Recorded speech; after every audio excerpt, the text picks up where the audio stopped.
Good morning. So, we're driving across here, going across this bridge over at Rockwall. It is, man, they've done a lot of work over here. There's quite a bit of improvement. Anyway, so that's coming up here in a minute. And I'm driving along, and I'm about to buy the house, but just for a 34 and wore out tire, right? So, got to see the wife because she was working, and then we decided we were going to have a picnic, and so she had to go to work, and then we was going to have a picnic, and I'd go back to work. Sounds great. Of course, we're both just tired, so basically she just took me to work, and we let the little dog sniff around in the truck, and while she was at work, my buddy came by, and he had one of his younger friends with him, and he was going through some things because he's lived here his whole life.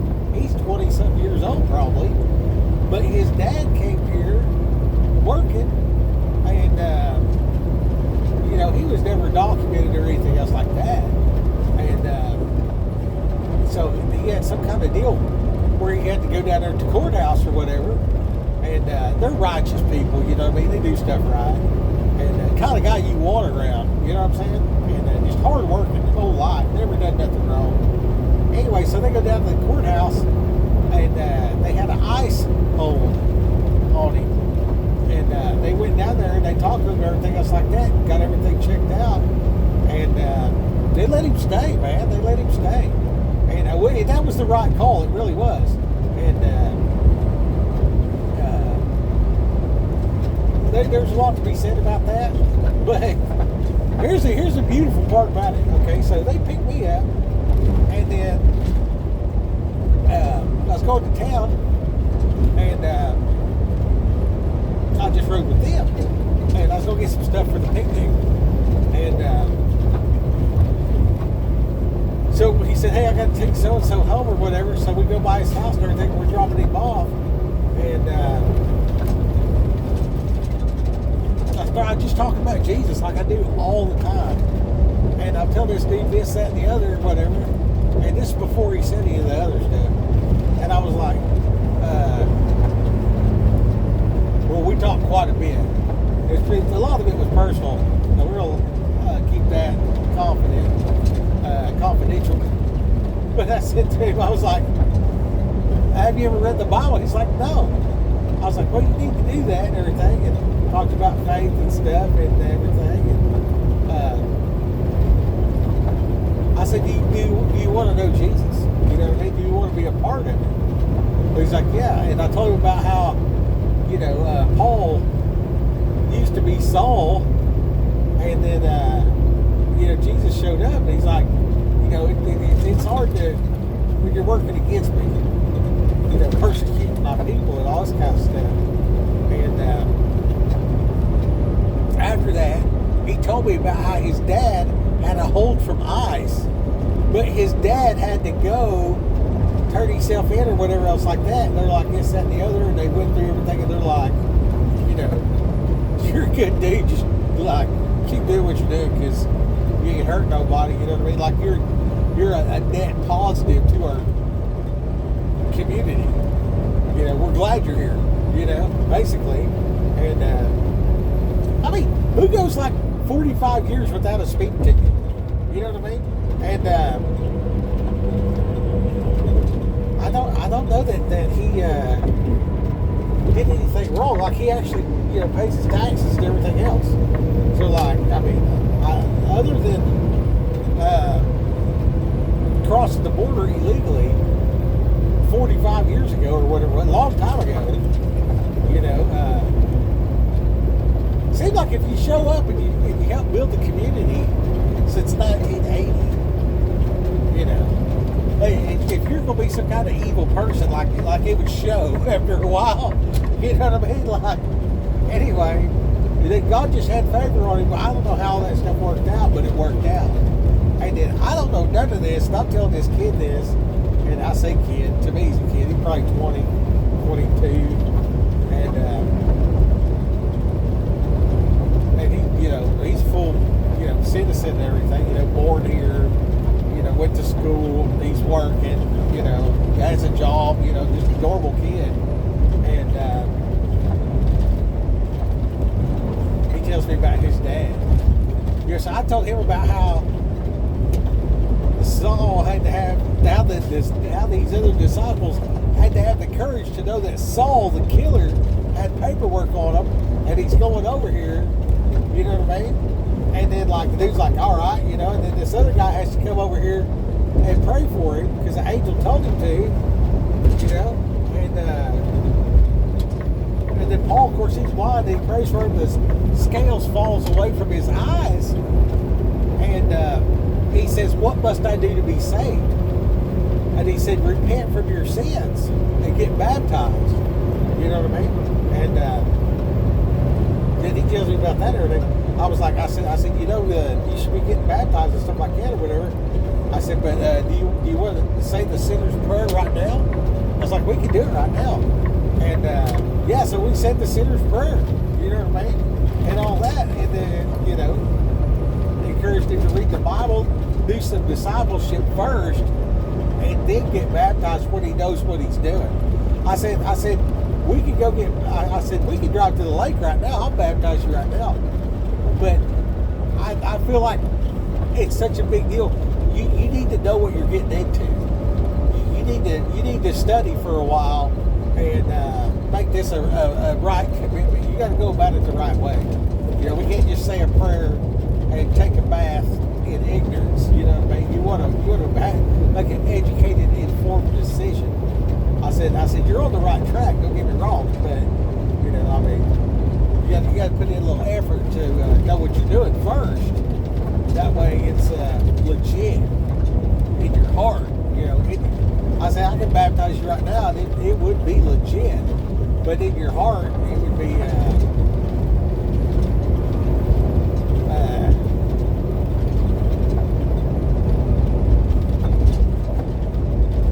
You should know what you're doing first. Like you should. Anyway, I said it different than that. Right now I'm driving. Anyway, so that was a thing, and I thought about how we put all that money in the apartment, and then tried to get it to rent out, and then just roadblock after roadblock after roadblock, and then if all that didn't happen, and all that, we're talking $40,000 in a 3-year delay. Okay? And now, this boy's going to read the Bible and get right. And,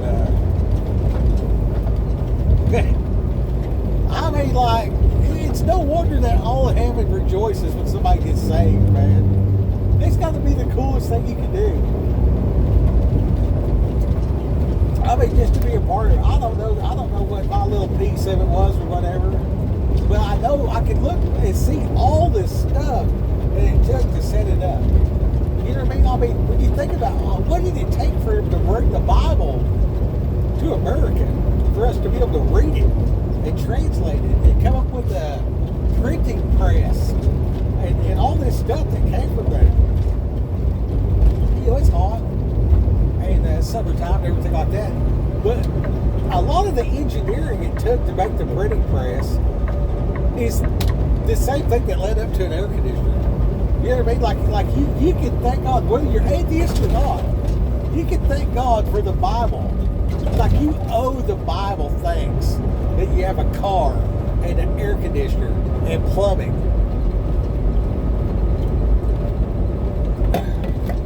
If some religious zealot did throw it all on the line for what they believed in, our current state of science and engineering and all these other things, they wouldn't be here. They wouldn't be here. Nobody cares that much to put that much into it and write it down and have these guilds and hand it down and all sort of kind of stuff. The root of all evil is money. But the heart of discipline is religion. The heart of discipline is religion. It really is. you'll see these people like all throughout the wars and stuff like that. They had this thing called morale. Okay, and then like you'll see, like in that movie, the Spartans, the 300. Leonidas is standing there, and the other guy shows up, and he's got a bunch more dudes. You know what I mean? And Leonidas has got 300, and he asks that old boy. He says, "Hey, what do you do?" He's like, "I'm a potter." The other guy, he's like, "Hey, what do you do?" And he's, he's some other tradesman, and he just kind of looks over his shoulders. And he goes, "Spartans!" And they all go, "Ugh!" And he looked at me and said, "Well, I guess I brought more soldiers than you did." Because he brought soldiers. He didn't bring potters. He didn't bring tradesmen and farmers. He brought soldiers. Okay, and that's a form of religion. A lot of people don't want to hear the truth on this, but that is a form of religion. Okay, if you look up what religion is, you get down to the brass tacks. A discipline. It's the same thing. It's the same thing. And Jesus spoke out against religion, and that's why they killed him. Okay? So you need to realize what you're dealing with before you get baptized. So there's this whole rule and list of this, that, and the other, whatever. Jesus spoke about freedom. He talked about the kingdom and all that kind of stuff. Alright? Like, he was against the Sadducees and the Pharisees, calling them a brood of vipers. And what did they do? They had all these rules and regulations, strict, you have to do this and you have to do that. And it alienated the love. That's what it did. And they expanded on and made all this extra stuff that's, they made it as if it was God's rules, but it's not God's rules. Okay? And that, a lot of that goes on still to this day. And it's enough to make a preacher cuss. And, it's shameful to speak about what they do behind closed doors. It is. And, yeah. We see it kind of blue. The morning glory flowers, like they'll come out for just a little bit, and then the sun comes out and they close back up, and they're real poisonous. That's about like what it is. It's kind of like that, all that pervert stuff. It'll flare up in various societies around the world.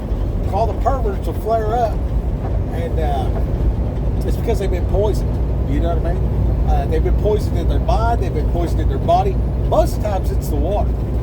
Anyways, that's a whole different subject. But yeah, like that dude. He's like, he sees that squirrel out there gnawed off. He's like, oh, it's all the people flush their drugs. So the drugs is in the water. Them squirrels do that around here every now and then. It's like, what the hell? Yeah, there's a lot more truth to that than anybody wants to admit. Make America healthy again should be get chemicals out of the mainstream water supply from where people flush their drugs. Oh, I don't need my Prozac this week. Flush.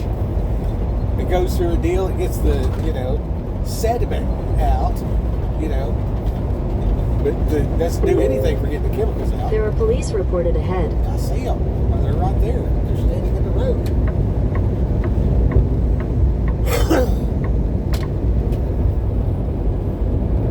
So the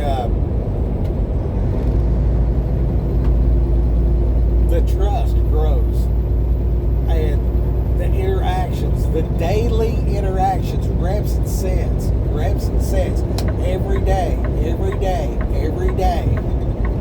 You've got to be living for God. You've got to be taking your problems to God. You got to be, like, and this is how blessed it was. Like, I get home, there's like a tree down, and some other stuff. And then they tell me, they're like, oh, there was a big wind came through here, and we were in the house praying against it, and the electric don't work in this room now. And I was like, where were you guys at? Oh, we were right here. What were you doing? Oh, well, we was right here, and we was praying against the storm. And in 2 miles, take exit 85. Texas 36 Caddo Mills. My buddy had told me that there was a storm that blew down a tree, so I already knew about the tree, but Tracy and Dennis didn't tell me. So then I get the whole story. So then I go out there yesterday morning, and I'm thinking to myself, man, I'm tired, I don't want to cut this tree up. So I just put a strap on it and dragged it to the backyard next to the burn pile. Because I thought, man, if I cut this up, throw it in the truck, then I got to take it out of the truck, throw it on the burn pile, I'll just drag it back there, cut it up and throw it on the burn pile. That's a lot easier, right? And so that's what I did. And I get to looking and this tree's twisted. And you can see where it snapped at the bottom and then peeled loose like he's twisted the end off a banana. I was like, that's a tornado right there, and did that. And then on the straight line, right before it got to Al White's house, it pulled the top out of one of them trees. So a tornado came from my house, and Tracy and Dennis was in the room praying, and then the electric went out, which all I had to do is flip the breaker to get the electric back on. There was so much power coming out of Tracy and Dennis that it tripped the breaker in the house in one room. In a half mile, take exit 85 for Texas 36 Caddo Mills. And so Tracy gets off work or whatever. She's all tired of everything from driving around. And I'm like, how's it going? And she's like, oh, I'm tired or whatever. I said, we don't have to go have a picnic. Just take me to the truck and drop me off. That way you can just go on to bed. And she's like, take exit 85, then merge onto I-30 frontage so road. what do you think happened to the wreck? She said, thank you for fixing my lines. How'd you fix it? I said, I just flipped the breaker. And I said, it was the first one I tried. It was the only one that was tripped. So I just turned it all the way off and turned it back on. I didn't even do the flip. I just did it Continue just on I-30 in frontage road for 3 miles. Usually I'll turn them off, turn them on, turn them off, turn them on, just to make sure it sticks. Didn't even have to. And which is not the usual thing in our house. We have a good breaker box, but in previous life when I was a handyman, that was my standard go-to to feel for, is this breaker weak? But I didn't have to with this one because the reset, the nice crisp. You know what I mean? So when I flipped it back on, I knew it was good to go. And the truly amazing was that it was just that one. And she looked at me when she got in. She said, well, why did it only flip in that one? And it just came out of me. When I didn't think about it or nothing. And I said, well, you guys was praying about that storm or whatever, and the power tripped the breaker. And it was one of the moments, like it just comes out of me. I don't even realize I'm saying it. Like I'm hearing it as it's coming out. It was one of those moments. And then I'm like, where were you guys at when you were praying? She's like, we were right there in the middle of that room. I was just like, well, there you go. So I told her that before I actually knew where they were at in the house while they were praying. And it came out a little bit different to that. Like I said that or whatever. She's like, oh, that's funny or whatever. And then I was like, what about the tree or whatever? And this, that, and the other. And I'm like, do you realize that tree broke, that it twisted off? She's like, I did not know that. I said, yeah, I think you guys prayed down a tornado. Or prayed away a tornado. Like it already come down. And y'all was praying and it went away. Like you saved the house. Like you freaking saved the house and Al White's house. Like you saved our property for sure. And told her about the evidence of it. And that's what she was talking about, the praying and everything, and where that location was in the house and all that and everything. So where two or more are gathered, you know, to anybody that needs something to believe in, you know what I mean, and to believe in what's real, it's called supernatural. All right, so super duper, great big deal. You know, tell the tornado go away, and it goes away. But it's natural. It ain't no different than a tree growing or anything else. You know what I mean? That's why they call it supernatural. Yeah, it's super, but yeah, it's natural. There's nothing wrong with it. You don't have to be scared of it. You know what I mean? The liars, the impersonators, try to make fun of it, and the evil try to belittle it. But when it comes down to it, man, if you got the power of God and the prayer, like not only He'll make a way where there is no way. You know what I mean? He'll part the sea. And he'll make you wait 3 years of frustration and everything else to try to, rent your apartment out. And you spend $40,000. I walk in there, I get so mad because, like, the people that worked in there, like, we're just like, she would pay people to come help, and like they weren't no good at what they were doing. And this is not like these, big name contractors come in and they work their magic and it looks spectacular. No, it ain't that at all. I'm walking in there, I'm looking at this, looking at that, and I'm like, I need to redo this, I need to redo that. I told Chano yesterday, I was like, I can't walk around in here, man. Like, dude, it makes me mad, man, because the quality of the work ain't up to par with my standards. It's good enough, don't get me wrong, it's a rental, and it ain't nothing bad, but just like the choice of material. Turn right, then you will arrive at your destination. The trim boards and stuff, you know what I mean? Like, come on, man, you can cut a 45, don't just like 90 degree and just butt two pieces together, put a little sliver in there that long because the board's not long enough. You know what I mean? You missed your cut, like, make it at least a 4-foot section and cut it on a 45 where it overlaps at least, you know what I mean? And stuff like that. But it's from people that didn't know what they were doing, and Tracy was giving people work that were down and out. So on the Kingdom side, somebody got some practice, you know what I mean? And it's just everything. It's just glory to God all the way around and helping his kids get back to him. Okay, they got the hose tore off of this one. I just pulled up to get fuel and the hose is tore off.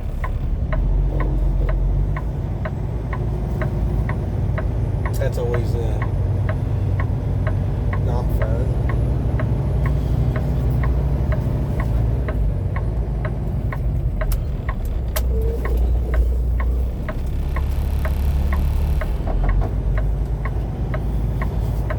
This will work.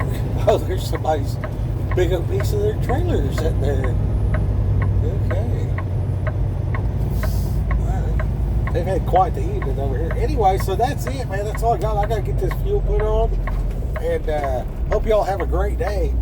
And go get them. Go out there and get them. What are you doing here playing around? Go get them.